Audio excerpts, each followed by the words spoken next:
And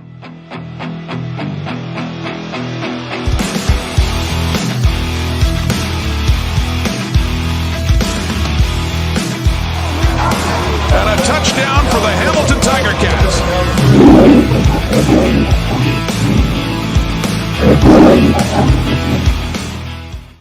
Hey all, Rick here from Hamilton Sports Central for another review of last week's game that just happened between Edmonton and Hamilton on the road. So we are going to get started. Before we go into it, we are going to show off the first play of the game, which was very interesting. Crosses the 30. He's got some room.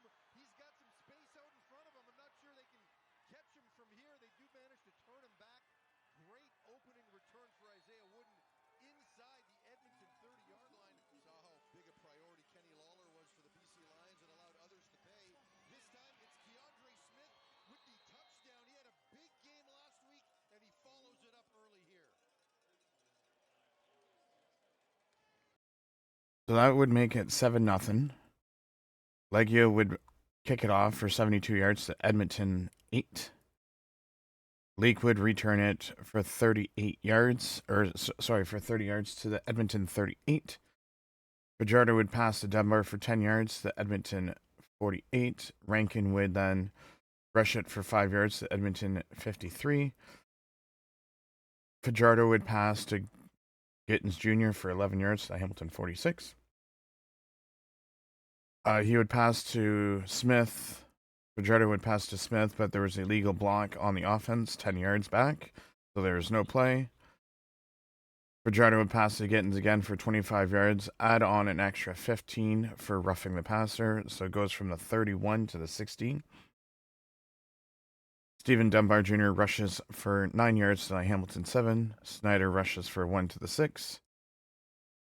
That would make it 3rd and inches. Snyder would rush again to the Hamilton 5 for a first down. Rankin would rush 5 yards to the end zone for a touchdown. There was a penalty on the play for offside, so they would replay it from 10 yards out. Rankin would rush 10 more yards again. This time it was for a touchdown. I would make it 7-7. Hamilton would return the ball 15 yards to the Hamilton 34.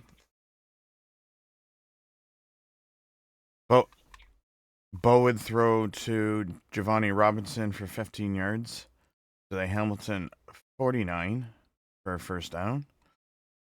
Bo would pass to Tim White for 6 yards to Hamilton 55. Greg Bell would rush for 5 yards to Edmonton 50 for another first down. Bo would pass to Isaiah Wooden for 10 yards to Edmonton 40, first down. Bo would then pass to Tim White for 5 yards to the Edmonton 35. Bo would rush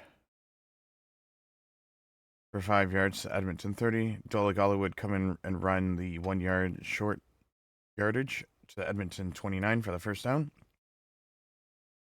Doggy Augustine would rush for 1 yard to the Edmonton 28.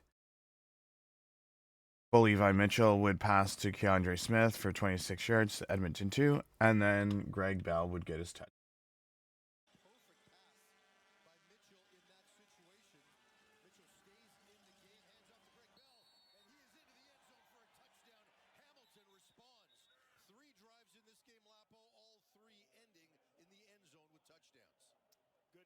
Position, and when you're in these close end zone shots, you're going to just put a bunch of offensive linemen in and watch. You're going to see people going like this, but you're going to pull people over to this way.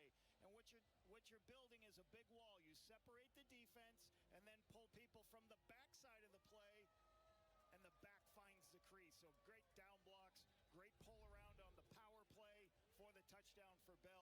So after that Greg Bell touchdown, it would be 14-7. Leggio would kick off for 64 yards to Edmonton 16. And Leak would return it for 14 yards to Edmonton 30. Fajardo would pass Dunbar for 21 yards, the Edmonton 54.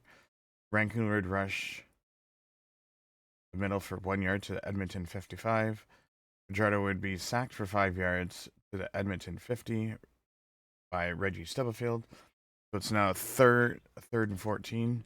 Grace would punt it 57 yards to the Hamilton 3. Wooden would return it for 17 yards to the Hamilton 20.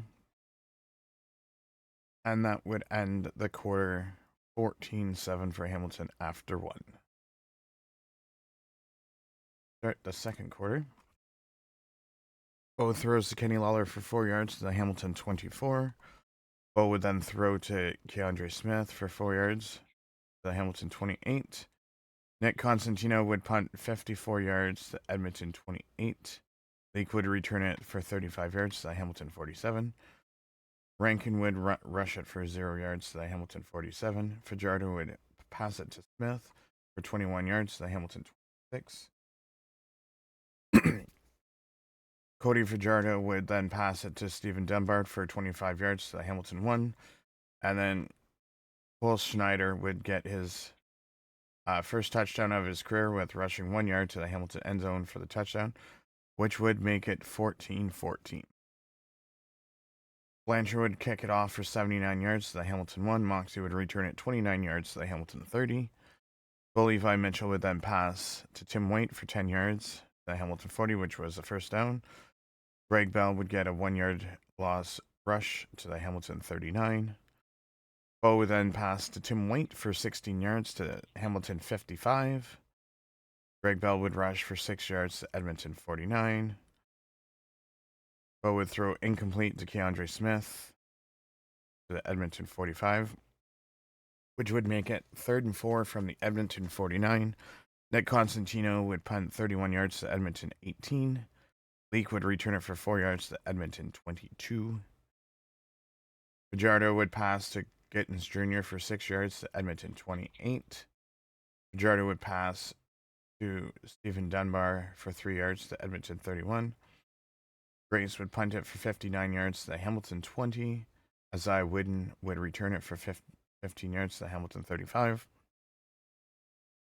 Bo would pass to Lawler for 6 yards to the Hamilton 41. Bo would then throw an incomplete pass to Kenny Lawler at the Edmonton 40.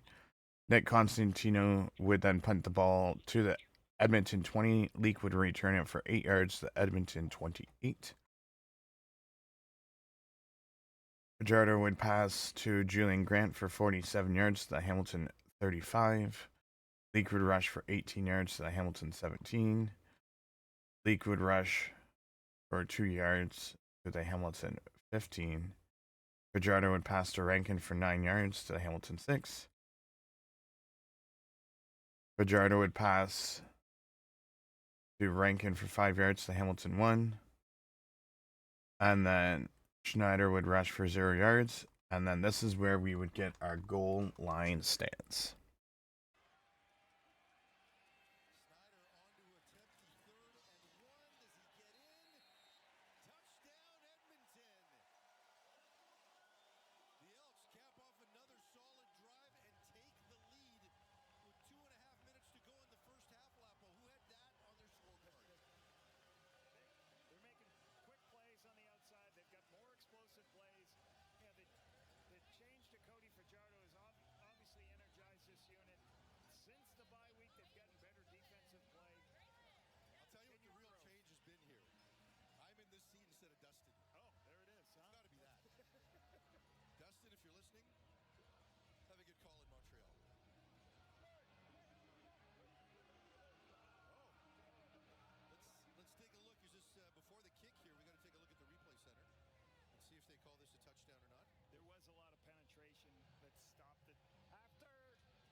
ball doesn't cross the white yard line, so that's going to pose this 3rd and 1.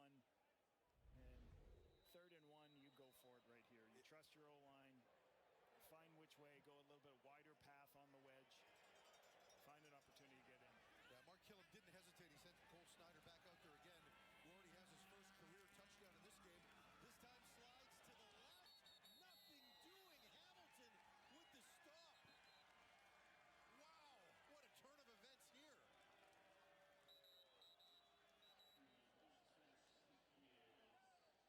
A huge stop by Hamilton shortly before halftime. Deshaun Amos right here. You'll see Deshaun Amos. He's coming across, and he's the end man on line of scrimmage. You got to get inside before Deshaun Amos gets there. He doesn't. He gets pushed outside. Amos is there to make the stop. Once again, penetration from up front. Miles Fox created that. Miles Fox forces the quarterback back outside to Amos and then makes the stop. Huge stop when you're talking about the 1 yard line. After the goal line stance, it was turnover on downs. Bo would then throw to Giovanni Robinson. Now this I had written down at the wrong time.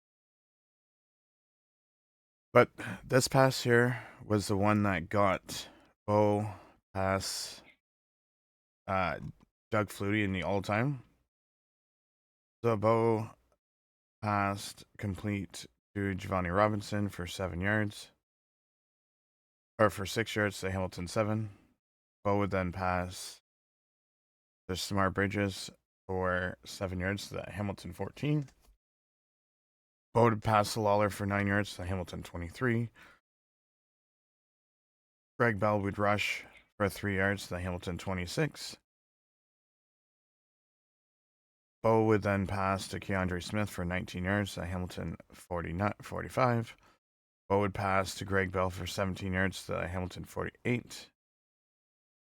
Bo would be sacked for 3 yards by Keaton Logan Jr. at the Edmonton 51. Bo would throw an incomplete pass to Keandre Smith. It was on a penalty on Hamilton for offside. Nick Constantino would punt 41 yards to the Edmonton 10 out of bounds. And then Cody Fajardo would kneel it twice to end it at the half at 14-14.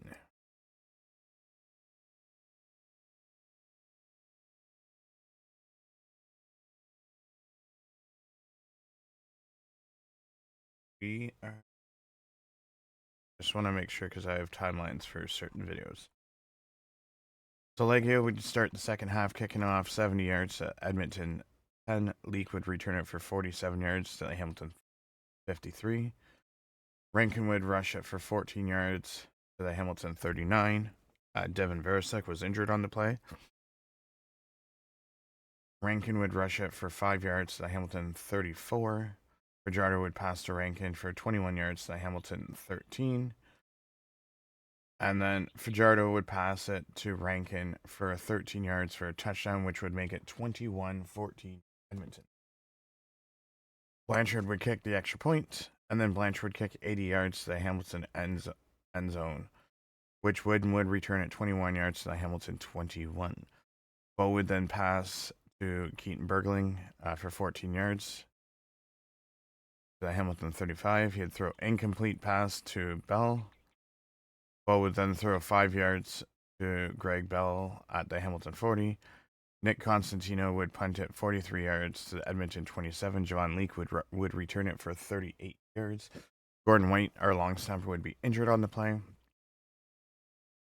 Javon Leake would rush it for 4 yards to the Edmonton 42. Fajardo would pass it to Curly Gittins Jr. for 4 yards to Edmonton 46. Cody Grace would punt it for 46 yards to the Hamilton 18. Isaiah Wooden would return it for 17 yards to the Hamilton 35. And we have a special video to show. Congratulations on flying right past me on the all-time career passing list. Everyone just raves about you as a leader, as a teammate. Congratulations. Keep it rolling, stay healthy, and keep climbing that ladder. Ball would then throw to Keandre Smith for 13 yards to Hamilton 48. Greg Bell would rush 0 yards to Hamilton 48. Ball would then pass for 2 yards to Keandre Smith to Hamilton 50. And then this is where Hamilton goes for it on 3rd and 8 because of no long snap. Tried to get him off sides. That's still not going to get you first down yardage. So interesting here. Very interesting. They're snapping it. This is not just a ploy. Mitchell in traffic, looking deep for Keandre Smith, and he's got it. With a defender all over him, Levi Mitchell finds the open target for a huge gain down to the 10-yard line.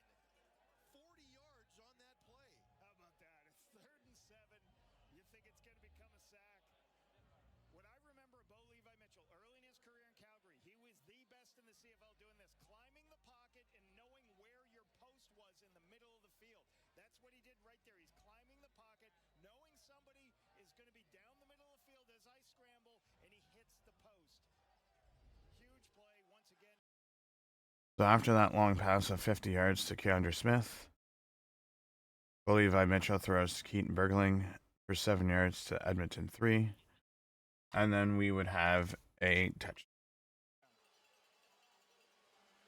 Levi Mitchell dropping back, not much there. He escapes one tackle, rolls to his right, finds Tim White for a touchdown. Levi Mitchell again keeps it alive. What a play as he stares down the Edmonton bench. A lot of motion, similar to play they scored from Ottawa a couple of weeks ago. Covered very well by the Elks, but when you give a quarterback too much time to walk around, he can locate the ball right on the sideline. Tim White toe taps, keeps his feet in bounds. Great by Tim White here. Watch this. That's what you need from your receiver, the awareness and understanding where you are on the sideline. So at this point, it would be 21-21. Legio would kick it off for 58 yards to the Edmonton 22. Leak would return it for 11 yards to Edmonton 33. Rankin would rush it for 19 yards to Edmonton 52. Fajardo would pass to Julian Grant for 5 yards lost to Edmonton 47. Fajardo would pass to Smith for 7 yards to Edmonton 54. Grace would punt it 40 yards to the Hamilton 16. Wynn would return it for 24 yards. There was no yards penalty, so they would get it from Hamilton 16 to the Hamilton 31. Bo would then throw to Keandre Smith for 2 yards. Edmonton would get an illegal contact, 10 yards. It would be a first down, no play, so then they start at the Hamilton 41. Bo would then throw to Bell for 7 yards to the Hamilton 48. Bell would then rush for 6 yards to the Hamilton 54. Bo would then throw incomplete to Keandre Smith and then incomplete to Greg Bell. And then this happens.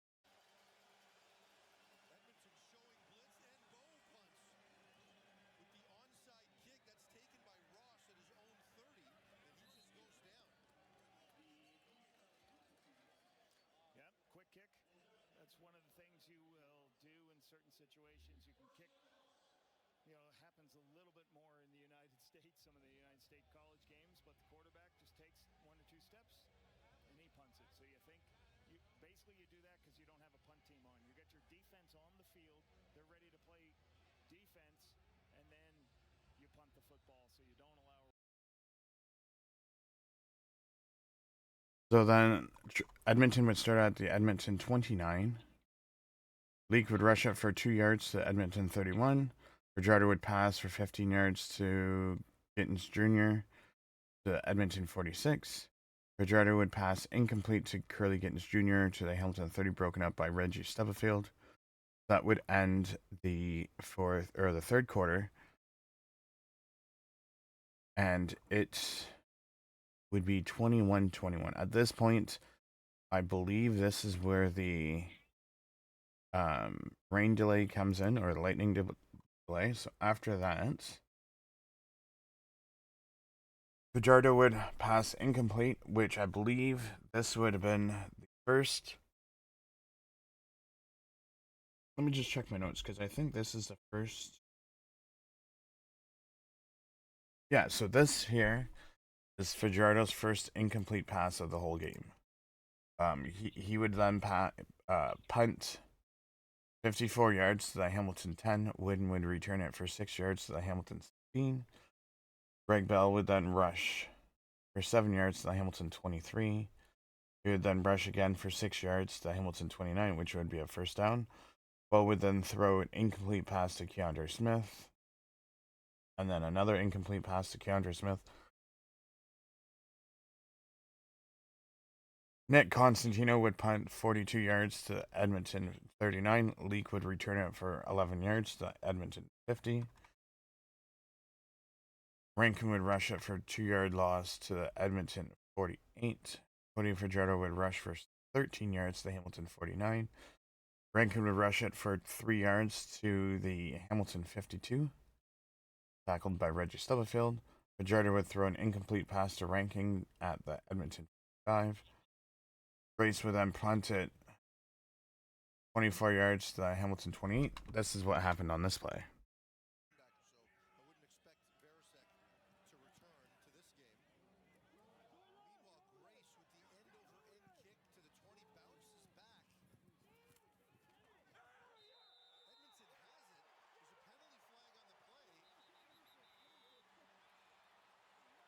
penalty flag on the play. Is that the kicker? Is that Grace? No, it's not Grace. That's the...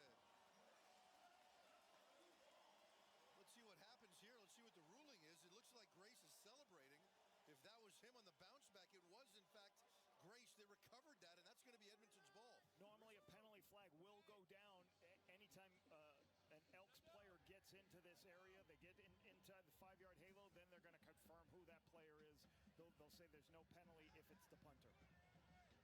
There is no infraction for no yards. The ball was first touched by Edmonton, number 24, who is the kicker. It will be first down, Edmonton. So football IQ for Cody Grace. He had a bad kick. He knew it was a bad kick. And when a punter has a bad kick, what do? You go sprint downfield and go recover it. As he goes to punt it, you can roll it, guys. As he goes ahead and punts it, he recognizes it. Just watch the punter back. He sees it, and as soon as it sees it short, watch him sprinting downfield because he's going to say, I'm going to go get it before the returner gets it. Returners must, on short punts, get underneath it because the punter's going to come down and try to make that play. So after that happens, Rankin rushes for 5-yard loss to the Hamilton 33. Jamal Peters with the tackle. Fajardo would then pass to Rankin for 7 yards to the Hamilton 26. And then Blanchard would kick a field goal for 33 yards to make it 24-21. While Levi Mitchell would then pass to Kenny Lawler, incomplete. He would then pass to Tim White for 11 yards to the Hamilton 51 for a first down. He had passed incomplete to Greg Bell, incomplete to Bridges, and then Nick Constantino would punt it 34 yards to the Edmonton 25. Jawan Leak would return it for 0 yards, but Hamilton would get a 15-yard no-yard penalty, so they went from the Edmonton 25 to the Edmonton 40. Rankin would rush it for 4 yards to the Edmonton 44.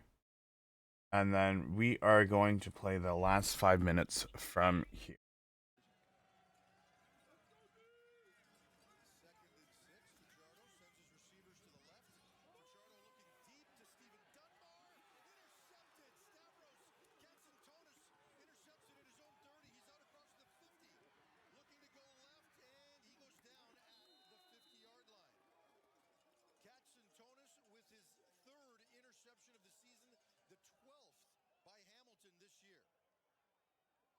Your free safety has to have range.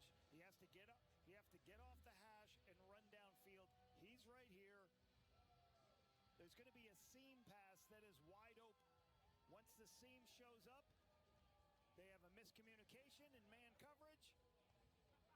You get beat, but that's why you have a deep safety. So your deep safety can help Amos when he made a mistake in man coverage. He get in a trail position. Katzentonis is over the top to be able to help out on that play. Wow, was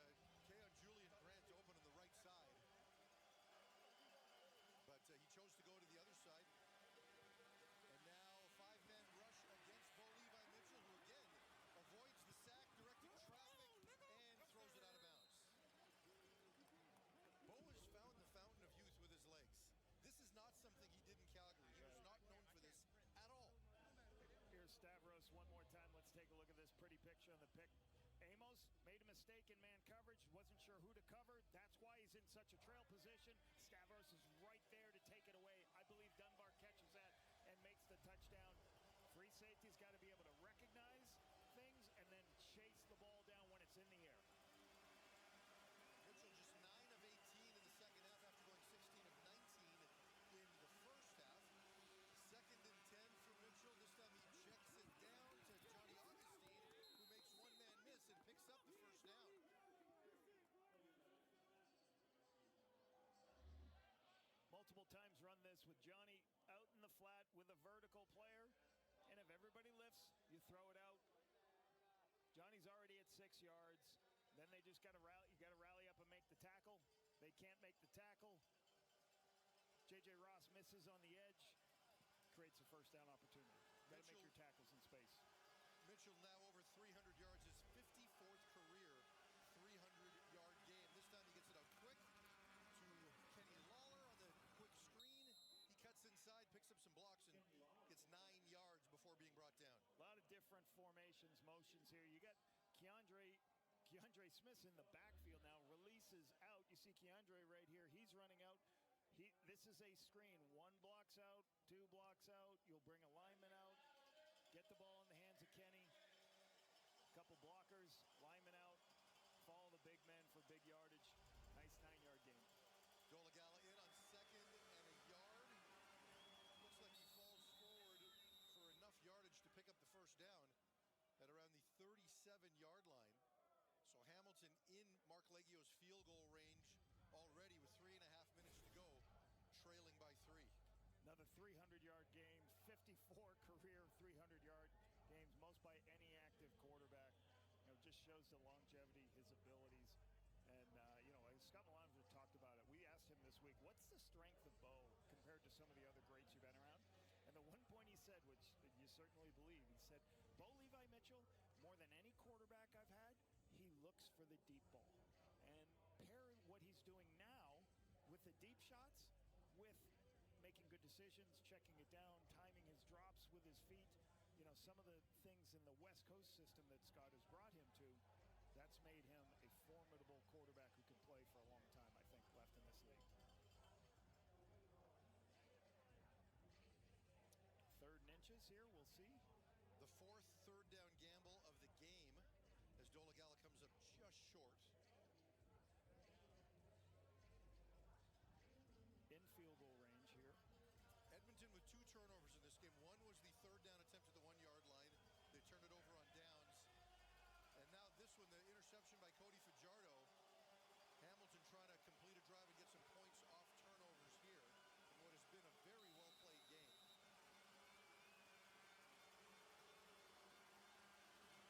Dolegala should have the first down. So the interesting thing will happen if Hamilton does have to kick a field goal to tie this game up. It'll be interesting to see. Trevor Hoyt's got to execute the short snap, right? They got to get the hold down. It's a little different when your long snapper's out and short snapper's out of the game. 3 minutes to go. We have gone extra here in Edmonton with an hour and 15-minute delay, but just a fantastic game so far. Keandre Smith, Justin Rankin, players from both teams have had a lot to celebrate. We'll see how it ends when we come back. 3 minutes.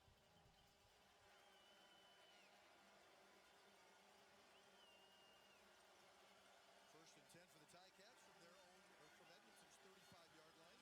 Mitchell drops back to pass, looks left to Greg Bell, who falls for a gain of 7 on first down. Joel DeBlanco in coverage there. One of the reasons DeBlanco was drafted by this football team, the Elks, is his speed. Watch him run down. He's outflanked. He has to chase the back to the wide side of the field and get all the way to make that tackle. Great tackle. When we talked to him this week, I asked him, what was the change? How was it hard last year? He goes, Coach, when I was running to the sideline, I got to the numbers. There's another 12 yards still. Like, this is a big field. It took me a while to fall into understanding how the width of the field affects things and how I can chase things down. But you just saw his speed on that play, chasing the back. That was Mitchell's 40th pass attempt of the game. This time the handoff to Bell, who comes up right at the first down marker. Let's see if they give it to him. Nice nice jump cut inside as Elks defenders coming off the edge here. You'll see him put his foot, stagger in here. Too much penetration by Keaton Brugling. Gets through there to get the yardage for the first. Nice slide step, lateral move for your tailback, get north-south. Tyreek Johnson with the tackle for Edmonton there. 1st and 10. Closing in on 2.5 minutes here.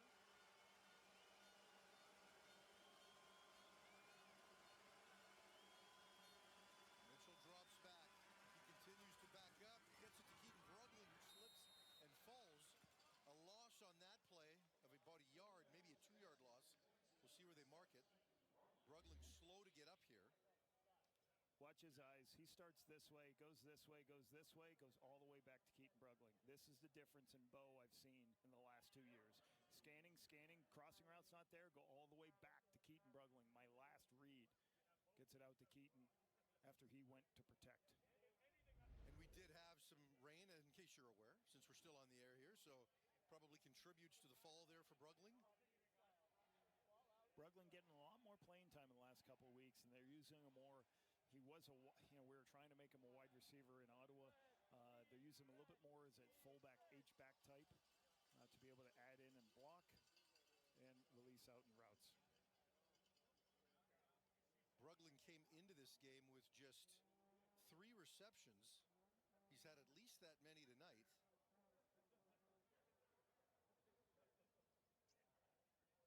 Three receptions for 19 yards so far in this game.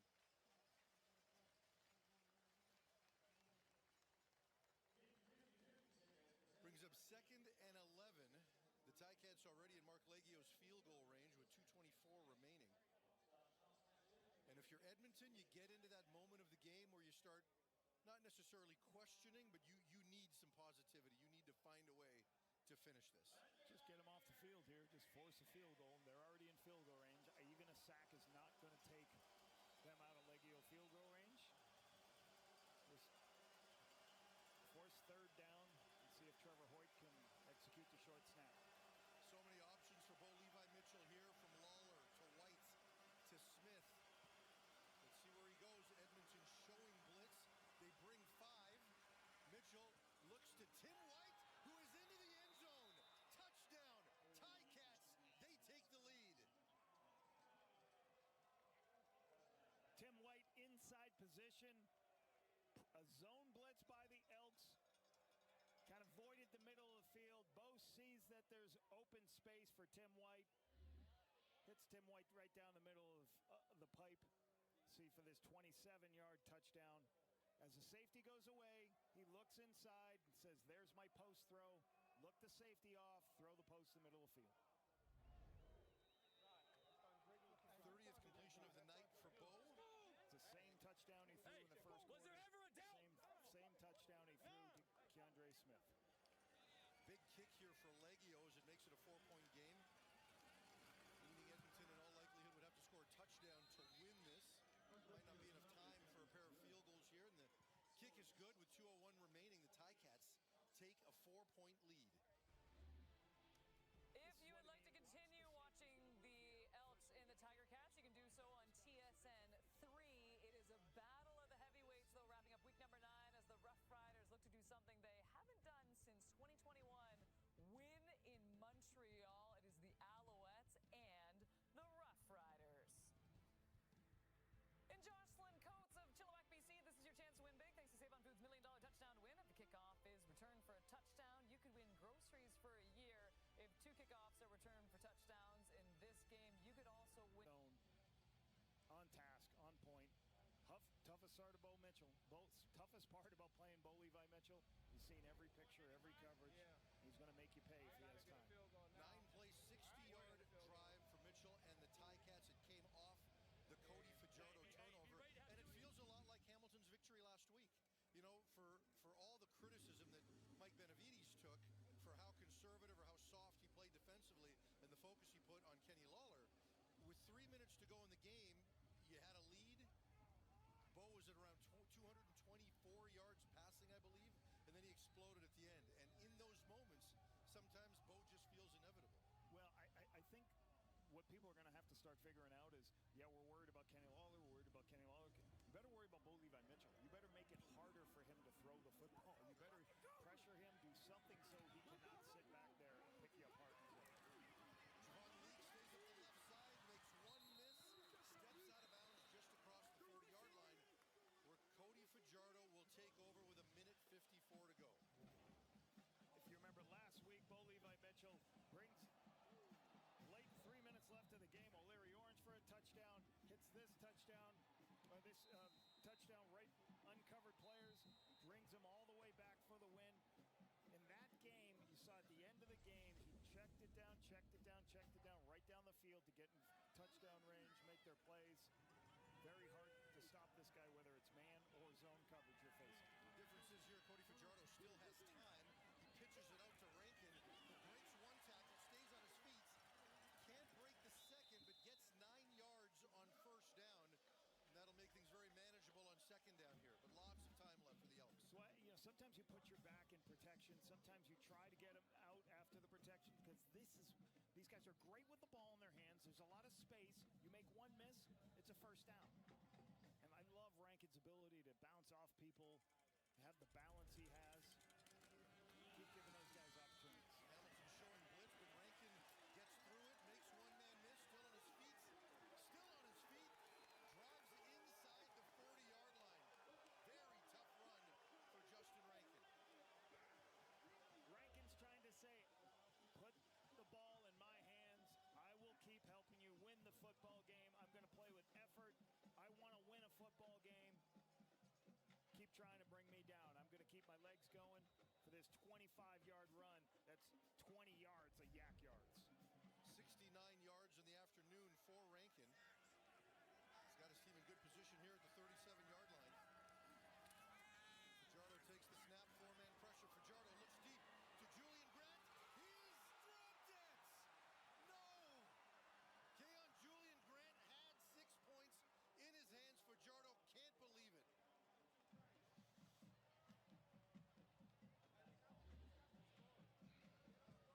Julian Grant's going to run a simple corner out. He's going to have inside position from the halfback, which tells Cody, I'm taking the throw to the outside. Amos is beat.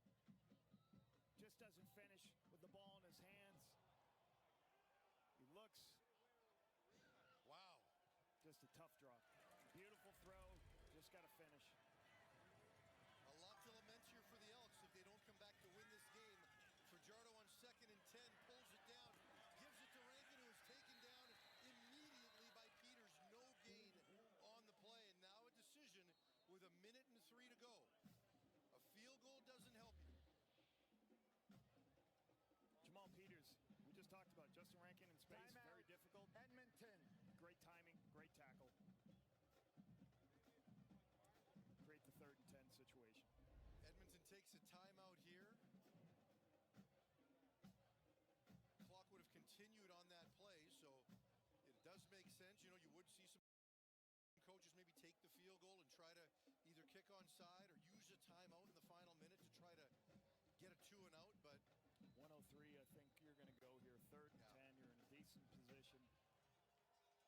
Be ready for some type of zone blitz from the Ticats and be able to protect it all, make sure you have enough protection, and give an opportunity to throw. Hamilton showing blitz here. They bring 5. Fajardo gets hit.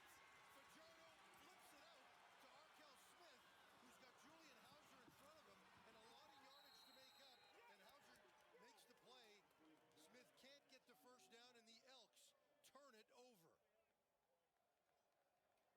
Pass rush is about bringing multiple players, and one of the best guys in rushing the passer in the Canadian Football League is Reggie Stubblefield. He does a great job at beating the receiver off the edge to come make his plays, creates the opportunity to get to Cody.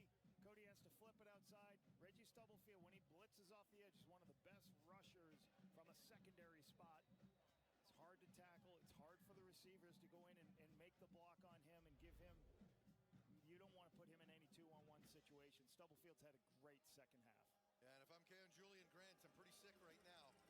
You look at that drop coming with what happened late in the first half, and this game was there for Edmonton. But they're going to need a miracle now with 47 seconds to go. They're out of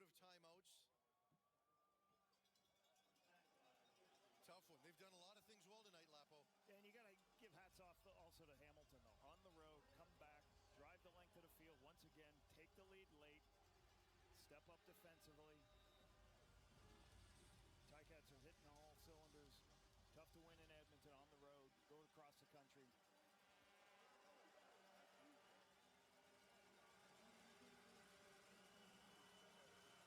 At their own 40 on 2nd and 7. They just give the ball. They're working the clock, and Bell gets the first down. Right up the middle, and that will do it. With 25 seconds left, Hamilton retains the ball with a first down.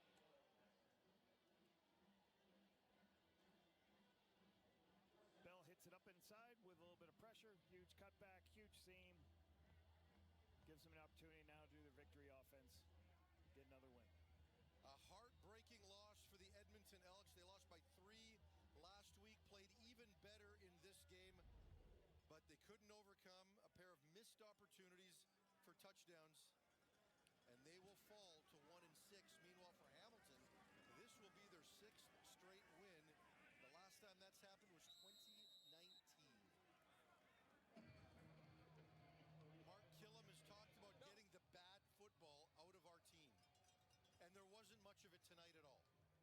Well, I mean, they got like you just said, the 2 opportunities, they didn't score from the 1-yard line. They got stopped on a 2nd down from the 1 and a 3rd down from the 1. You got to make the catches in the end zone when those opportunities come. Special teams early on to start the game gave up a huge return that put the ball to 25 to start defensively, but they're getting better. But that's a hard thing to keep saying to each other, to the players. They want to win a football game. Yeah, Cody Fajardo has certainly made this team better, and all 3 phases are rallying around that. But the margin for error for this team right now is so difficult. And for Levi Mitchell, 350 passing yards, played one of his best games of the season. But in the end, Hamilton stays atop first place. So that's how the game would end. But what I'm going to do is there were some few things that that had happened during the game, some highlight things that I'm going to show, and then we will get into the player stats and teams. Look at Bo right here. This is a pretty amazing stat and how he goes through his career. I remember his first game was in Winnipeg, gets his start, and he was getting better and better as he get. The best thing for a quarterback, the more time you get to see it, the pictures get easier. He's actually getting better in a new system with Scott Milano. All Levi Mitchell ever did was win games, especially in those early seasons in Calgary. He now has joined a pretty exclusive list here, moving into 7th place all-time in wins.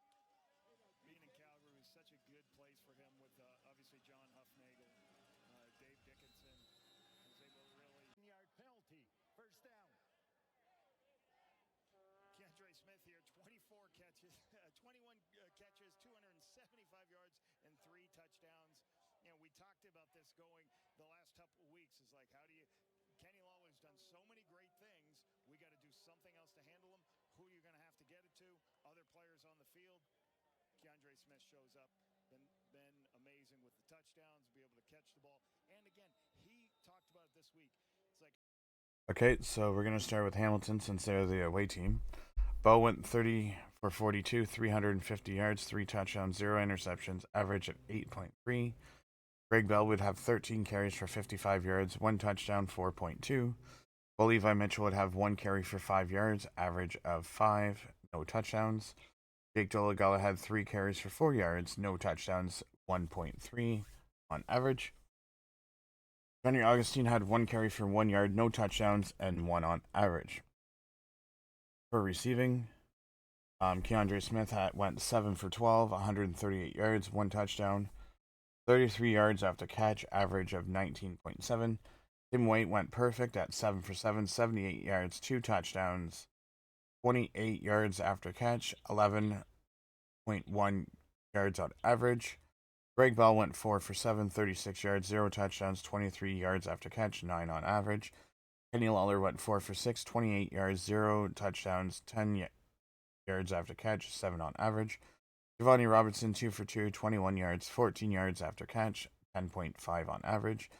Keaton Bergling 3 for 3, 19 yards, 0 touchdowns, yards after catch, 6.3 on average. and 6.3 on average. Johnny Augustine 1 for catching, 13 yards, 8 yards after catch, and then 13 on average. Isaiah Wooden 1 for 10 yards, 0 touchdowns, 10 yards after catch, and on average. And Samard Regis 1 for 2, 7 yards, no touchdowns, 2 yards after catch, and 7 on average.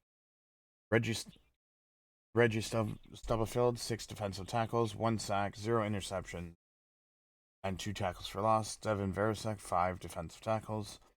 Jamal Peters 5 defensive tackles and 2 tackles for loss. Stavros Kachatonis 5 defensive tackles, 1 interception, 1 special teams tackle. Ray Wilburn 4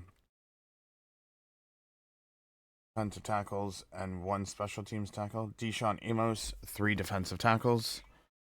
Jonathan Moxley 3 defensive tackles. Mario Kendricks 2 defensive tackles. Casey Sales 2 defensive tackles. Philip Osi, 1 defensive tackle. Julian Hauser 1 defensive tackle. Dustin Talbert 1 defensive tackle.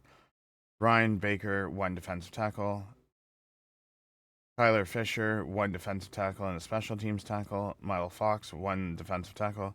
Cy Wooden 1 special teams tackle. Daniel Kwomu 1 defensive tackle. Keandre Smith 1 special teams tackle. Same with Daniel Kwomu. Mac Bonate 1 defensive tackle. 1 special teams tackle. Brian Cole 2 special teams tackle. Trevor Hoyt 2 special teams tackle, and Tyler Chernowski 1 special teams tackle. Mark Leggio didn't kick any field goals, but he did get 4 extra points. Nick Constantino had 7 punts for 42 yards on average, longest 54, 294 yards. While Levi Mitchell had 1 punt for 28 yards, 28 was longest, and 28 yards. Zy Wooden had 4 punt returns, 55 yards, average of 13.8, 17 was his longest. He had 5 kickoffs for 320 yards, 65.6 yards on average, 72 was his longest. And then 3 kickoff returns for 11 yards, 37 was his average, 75 was his longest. Jonathan Moxley had 1 kickoff return for 29 yards, 29 average, and 29 was it longest. We are going to go over to Edmonton. Cody Fajardo went 20 for 25, 257 yards, 1 touchdown, 1 interception, average of 10.3. Longest was 47. Justin Rankin, 12 carries, 69 yards, 1 touchdown, 5.8 yards on average. Longest was 21. Giovanni Leak, 4 carries, 26 yards, 0 touchdown, 6.5 on average, 18 on longest. Cody Fajardo, 1 carry, 13 yards, 13 on average, and 13 for his longest. Stephen Dunbar Jr., 1 carry, 9 yards, 9 on average, and 9 was longest. Cole Schneider, 5 carries, 3 yards, 1 touchdown, 0.6 on average, 1 was longest. And Arkell Smith, 0 carries, 0 yards, and 0 on average. Justin Rankin, 7 for 8 on receiving, 64 yards, 1 touchdown, 46 yards after catch, 9.1 on average. Longest was 21. Stephen Dunbar, 4 for 6, 62 yards, 0 touchdowns, 41 yards after catch, 15.5 on average, 25 was his longest. Freddie Gittens Jr., 5 for 6, 61 yards, 0 touchdowns, 11 yards after catch, 12.2 on average, 25 with his longest.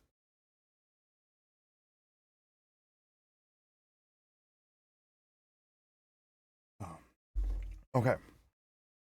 Young Julian Grant, 2 for 3, 42 yards, 24 yards after catch, 21 average, and 47 was his longest. Arkell Smith, 2 for 2, 28 yards, 9 yards after catch, 14 yards on average, 21 was his longest. Joel DeBlanco, 9 defensive tackles. J.J. Ross, 8 defensive tackles. Keelan Garns, 6 defensive tackles. Kenneth Logan Jr., 4 defensive tackles and a sack. Niles Morgan, 4 defensive tackles. Brandon Barlow, 3 defensive tackles. Kobe Williams, 3 defensive tackles. Cordell Jackson, 2 defensive tackles. Robbie Smith, 2 defensive tackles. Philip Hovac, 1 defensive tackle. Tyrell Ford, 1 defensive tackle. Jared Brinkman, 1 defensive tackle. And a tackle for loss. Tariq Johnson, 1 defensive tackle. Brock Mogensen, 1 defensive tackle, tackle for loss, and a special teams tackle. Luke Burton Perron, 1 special teams tackle. Tyson Middlemost, 2 special teams tackles. DK Bonhomme, 1 special teams tackle, and Joshua Shakel, 2 special teams tackles. Vincent Blanchard went 1 for 1 on field goals. 33 was the longest. 3 extra points and 100% on field goals. Cody Grace went 6 punts for 46.7 on average. 59 was his longest. 280 yards. Javon Leak, 5 punt returns for 69 yards. 13.8 was his average. 35 was his longest. J.J. Ross had 1 punt return for 1 yard, average of 1 yard, and longest was 1 yard. Kickoffs, Vincent Blanchard had 4 for 294 yards, 73.5 on average. 880 was his longest, and then Javon Leak, 5 kickoffs for 29 yards, 25.8 with his kickoff returns, and 47 was his longest. We're going to go over to team stats. So Hamilton had 42 passing attempts for 350 yards. 8.3 was average. 25 for Edmonton. 257 was their yards, and 10.3 was their average. On attempts for Hamilton for rushing was 18 for 65 yards. 3.6 was on average. 24 for Edmonton, 120 yards. 5 was average. 3 losses for 5 yards for Hamilton. 3 losses for Edmonton for 7 yards. Net offense for Hamilton, we had 63 plays for 410 yards, 6.5 on average. Edmonton had 52 plays for 370 yards, 7.1 on average. Hamilton had 1 penalty, 9 passes, and 16 rushes for first downs. Edmonton had 8 passes and 11 rushes for first downs. Each team had a sack. Hamilton had 1 sack for 5 yards, and Edmonton had 1 sack for 3 yards. Hamilton was 14 for 25 for 56% on second downs, and Edmonton was 7 for 18 for 38.9% on first downs. And Edmonton had 1 interception giveaway and 2 DNS giveaways. Hamilton had 2 penalties for 30 yards. Edmonton had 4 penalties for 40 yards. Hamilton was 2 for 2 for 100% in the red zone. Edmonton was 3 for 4 for 75% in the end zone, or in the red zone. Hamilton was 4 tackles for loss, while Edmonton had 2. Hamilton had 1 interception for 24 yards. Edmonton went 1 for 1 for field goals for 33. Hamilton had 8 punts for 322 yards, average of 40.3. Edmonton had 6 punts for 280 yards for an average of 46.7. Hamilton had 4 punt returns for 55 yards, 13.8. And Edmonton had 7 punt returns for 70 yards, average of 11.7. Hamilton had 4 kickoffs for 140 yards, 35 was their average, as Edmonton had 5 kickoff returns for 129 yards, 25.8 their average. Time of possession was 31 minutes and 33 seconds for Hamilton. Edmonton, it was 28 minutes and 27 seconds. That was our review for week 9. Week 10, we're going to have a preview. We're also going to have video content that I'm going to put together for the Shai Alexander celebration. Also, Matt Corral will be honored to the Hamilton Wall of Honor at halftime, so we're gonna have content for that as well. And then the Friday night, I will record the review for the, or no, because it's Thursday night. So Thursday night we'll record the review of the Hamilton BC game, win or lose, and then that will be out Friday with all the other videos. But I do appreciate everyone for stopping by and checking out today's video. Much appreciated. Don't forget to leave a like, subscribe, turn on the notification bell so that you'll be notified once other content does come out on the channel. This is Rick from Hamilton Sports Central, and have yourself a great rest of your day.